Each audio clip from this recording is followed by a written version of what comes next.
The country has to make a choice. This is about one of the most crucial elections in our country.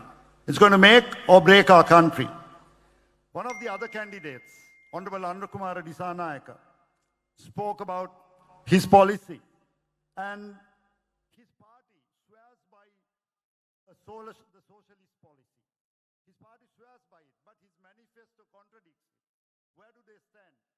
Either they are fooling their cadre or they are fooling the public. That's a question that we need to ask. The key tagline that they've been talking about is the Hatta Hatare Sapaya. Hatta Hatara Vasare Sapaya. This has gone on and on. Is it the myth or is it the truth?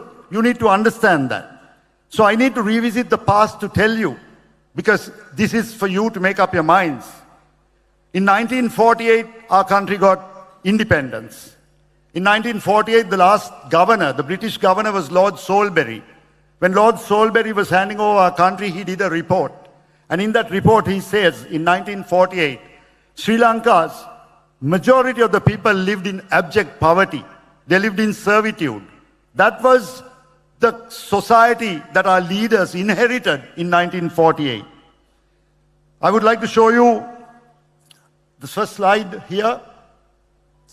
In 1948, our literacy rate was something like 35%. 65% of our people couldn't read or write. By 1994, it came to 94%, near 100%, because of free education. That was the change. In 1948, our life expectancy was just 45 years. People died at 45, majority of them.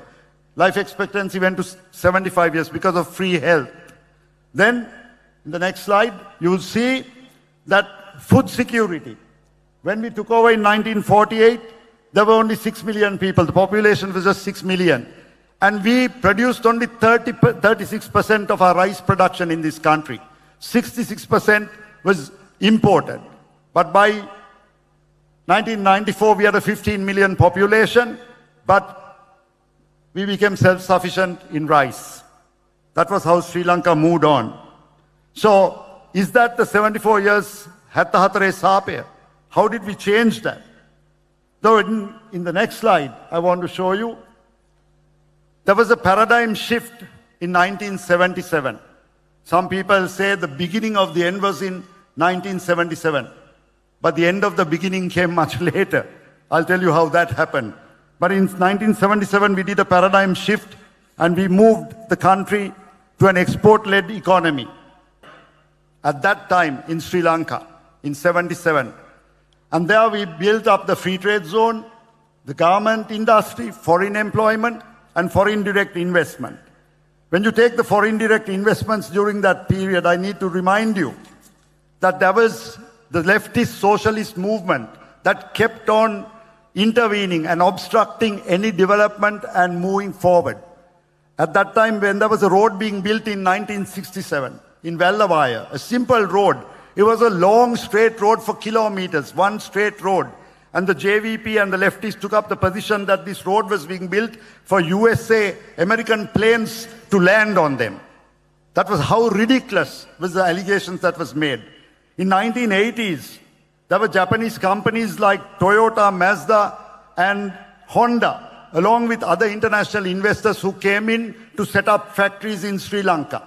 But the JVP protested, and they disrupted the economy at that time, and all these companies left Sri Lanka and went away, and they invested in Thailand and in Malaysia.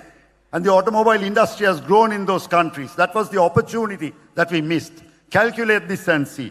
In the global value chain, when you look, the intermediary accessories production, the industrial production, including vehicles and vehicle spare parts, is one of the main components of exports in the world today. If you look at it as a percentage of total exports, because we lost that opportunity. Thailand exports 48% of their exports in intermediary products and accessories like that, and in the automobile industry. Malaysia exports 42%, and Sri Lanka still stands at 5%. So you can see the missed opportunities. The loss in education. What happened? Because the JVP's only consistency is their inconsistency. I saw their manifesto. In their manifesto, in the JVP manifesto, they talk about private education. And now they talk about regulating private education. But in the 1980s, there was a white paper on education, which was groundbreaking to bring up our skills to international standards. But the whole country was almost burnt down when that paper was brought, and they stopped the move. In 1980s, there was a move to bring a non-profit private medical college, a government-supported not-for-profit medical college. Dr. G.M. Heen Nilame was made the doctor in charge to set it up. J.R. Jayawardena, the then president, set it up, and he opened it on the 21st of September in 1981, the Ragama Private Medical College. And the JVP started opposing it. In 1988, the JVP set fire to the administrative building.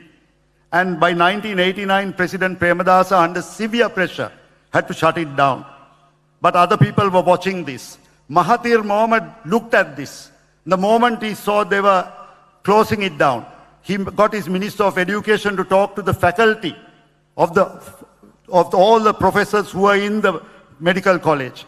And he took the whole lot over to Kuala Lumpur, set up the same university in Malaysia. Today it is the International Medical University.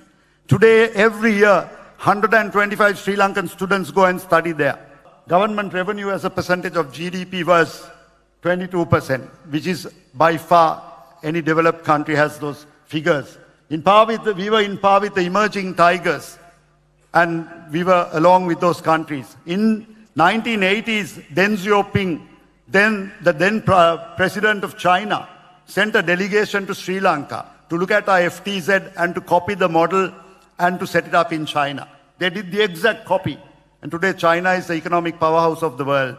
But because of the leftists blocking every move for Sri Lanka to expand, we got stuck.